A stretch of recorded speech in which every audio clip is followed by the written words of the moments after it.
As Fontiñas lucirá esta fin de semana un aspecto moi distinto ao que estamos acostumados a ver a diario.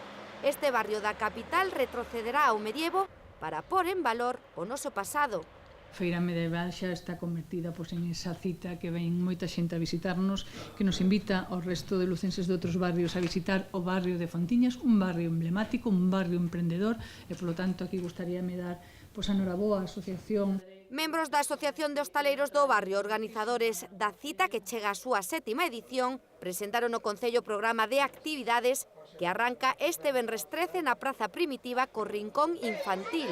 Haberá un tío vivo, unha cama elástica, un barco medieval e unha catapulta para retratarse.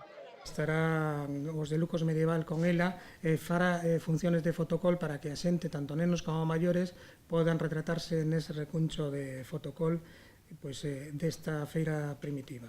Actividades que se repetirán ata o domingo, día fin de feira.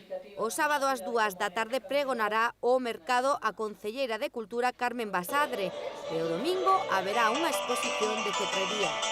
Unha exposición de máis de 12 aves rapaces e que fará dúas exhibicións de 40 minutos, un sobre a 1 da mañá e outra sobre as 6 da tarde. Ademais, durante os 3 días o barrio estará amenizado con pasarrúas por varios grupos de música medieval. Gracias a todos los que han contribuido a que esto sea posible y también invitar a todos lucenses y sin ser lucenses que nos visiten, que serán bien recibidos y que en nuestras manos está que hagamos lo posible para que se sientan cómodos. Unha cita a que animan a asistir caracterizados para axudar a recrear un maior ambiente de época.